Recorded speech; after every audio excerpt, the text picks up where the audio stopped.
جی میں ووٹر ہوں اور میں آیا ہوں، میں اپنا شناختی card election commission of Pakistan کے نمائندے کو دے رہا ہوں، انہوں نے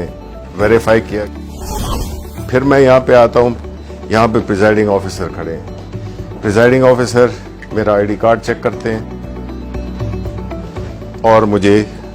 کلیئر کرتے ہیں کہ میں اپنا ووٹ ڈال سکتا ہوں۔ انہوں نے یہاں سے بیلٹ کا پریس کیا اور میں نے اپنی پسند کے کینڈیڈیٹ کو دیکھتے ہوئے، انتخابی نشان بھی ہے اور نام بھی ہے، تو میں اپنا ووٹ دے رہا ہوں جی زبیر جٹ کو، بیٹ۔ یہ میں نے دبا دیا اپنا ووٹ، یہ یہاں سے ووٹ نکل آیا۔ اب یہ میں پرچی لے کر اور اس کو بیلٹ پیپر میں جو الیکشن کمیشن کا وہ اس میں ڈال دیتا ہوں۔ اب جب ووٹنگ ختم ہو گئی ہے تو سارے پولنگ ایجنٹس کو بلا لیا جائے گا، پریزائڈنگ آفیسر کہیں گے کہ جی ٹائم ووٹنگ کا ختم ہو گیا ہے، کوئی ووٹر موجود نہیں ہے جو پولنگ سٹیشن ہے، سب کی تسلی ہو گئی۔ آپ اس سیل کو کھولیں گے جو کہ پہلے اس میں سٹارٹ تھا، جب پولنگ سٹارٹ ہوئی تھی تو انہوں نے سٹارٹ کا بٹن دبایا تھا، اب یہ کلوز کا بٹن دبائیں گے، اب پولنگ بالکل بند ہو گئی۔ اب اگر یہ بھی کرنا چاہیں، سٹارٹ کا بٹن بھی دبانا چاہیں دوبارہ، تو یہ نہیں کر سکتے، اب کنسولیڈیٹڈ ریزلٹس چاہیے۔ تو پریزائڈنگ آفیسر پھر آپ دبائیں ریزلٹس، یہ ریزلٹس میں، اور یہ آپ کی اسی وقت آپ کے پاس پورا جو بھی کینڈیڈیٹس تھے، یہاں پہ چونکہ زبیر جٹ کو ایک ووٹ پڑا تھا تو صرف ان کے آگے ایک ووٹ لکھا ہوا ہے، باقی کسی کا کوئی ووٹ نہیں تھا۔ یہ جو لسٹ ہے اس میں پریزائڈنگ آفیسر سائن کریں گے اور اس کے بعد جو بھی پولنگ ایجنٹس ہیں وہ سائن کریں گے۔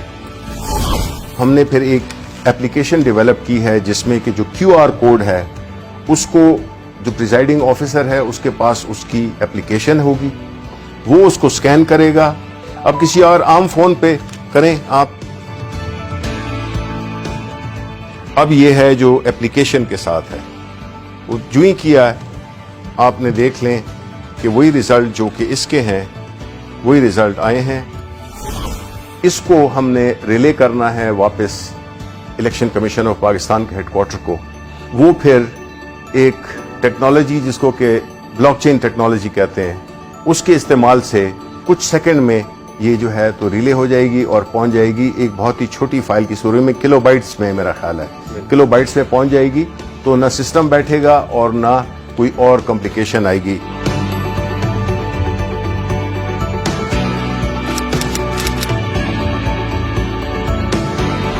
اگر کوئی یہ کوشش بھی کرے کہ وہ اسی طرح کا ووٹ پہلے تو چھپوا نہیں سکتا، لیکن اگر چھپوا بھی لے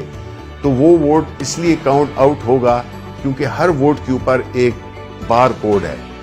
وہ بار کوڈ جب آپ سکین کرتے ہیں تو وہ آپ کو صرف ایک انفارمیشن دے گا، صرف یہ بتائے گا کہ یہ اس پولنگ سٹیشن کا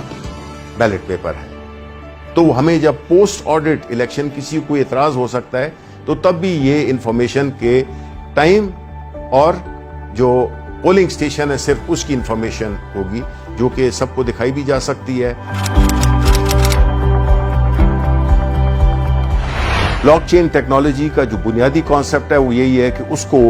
چونکہ ملٹیپل اس کی لیجرز ہوتے ہیں تو اس کو کوئی چینج نہیں کر سکے گا، آلٹر نہیں کر سکے گا، تو اس لیے جو مسئلہ تھا آر ٹی ایس کا جس کی وجہ سے اس کو اس پورے عمل کو ایک بدنامی کا سامنا کرنا پڑا، اس کا حل بھی ہم نے نکال دیا ہے۔ جب ایک کوڈ ڈل جائے تو یہ مشین ڈی ایکٹیویٹ ہو جاتی ہے، اور جب تک کہ بیلٹ کا بٹن نہ دبائیں پریزائڈنگ آفیسر، وہ جو اجازت تھی وہ ایک ہی ووٹ کے لیے تھی۔ یہ صرف مشین نہیں، یہ پوری ایک سوچ کی تبدیلی ہے، اس نظام کی تبدیلی ہے۔ لوگ دھونس کے ذریعے، پیسے کے ذریعے اور مختلف غیر قانونی ہتھ کنڈے استعمال کر کے وہ ہارے ہوئے الیکشن کو جیت میں تبدیل کر دیتے تھے اور جیتے ہوئے الیکشن کو ہار میں تبدیل کر دیتے تھے۔ چونکہ ایک سٹینڈ الون مشین ہے جس میں کہ اس کا نہ کوئی انٹرنیٹ سے تعلق ہے، نہ اس کا کوئی وائی فائی سے تعلق ہے، نہ اس کا کوئی بلوٹوتھ سے ہے، تو یہ بیرونی اثرات سے یہ بالکل مبرہ ہے۔